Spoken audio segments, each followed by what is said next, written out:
Para conocer más un poco acerca de los escritos de Wollstonecraft, quisiera leerles la contraportada del libro de Oxford. En la edición que tengo dice: This volume brings together the major political writings of Mary Wollstonecraft as they appear in the revolutionary 1790s.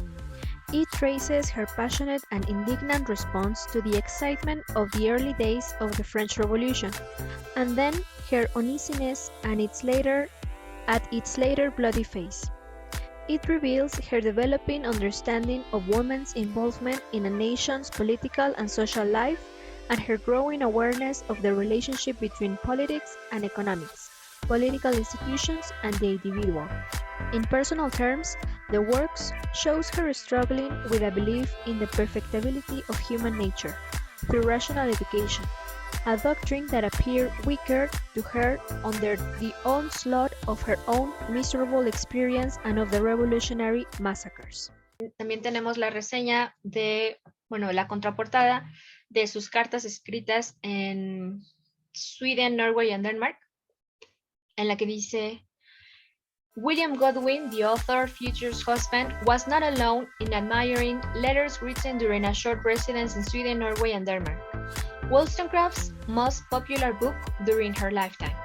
Not easy to categorize. It is both an arresting travel book and a moving exploration of her personal and political selves. Wollstonecraft set out for Scandinavia just 2 weeks after her first suicide attempt, on a mission from the lover whose affections she doubted, to recover his silver from a ship that had gone missing. With her baby daughter and a nursemaid, she traveled across the dramatic landscape and wrote sublime descriptions of the natural world and the events and people she encountered. What emerges most vividly in Wollstonecraft's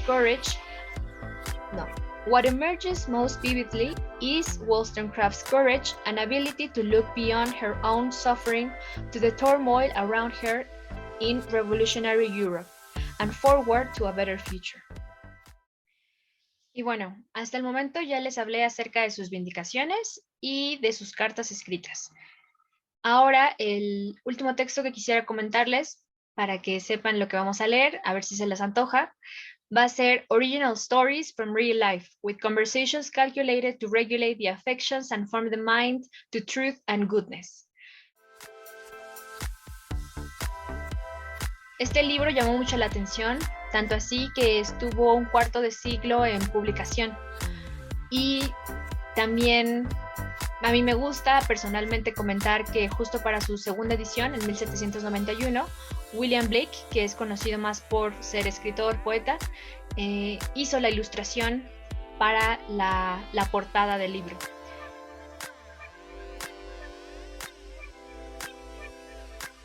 Y hay una parte que está en Wikipedia, por si lo quieren buscar, así, de Original Stories from Real Life, que a mí me gusta mucho cómo lo describe.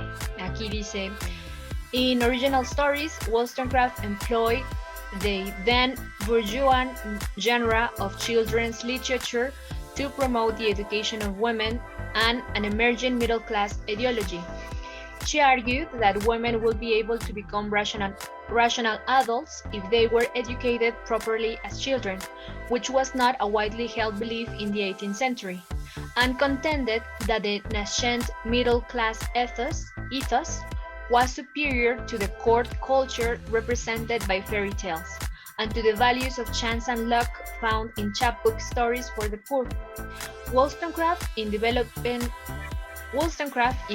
her own pedagogy, also responded to the works of the two most important educational theorists of the 18th century, John Locke and Jean-Jacques Rousseau. Un saludo y espero verlos pronto este 27 de abril para festejar juntas el cumpleaños de Mary Wollstonecraft.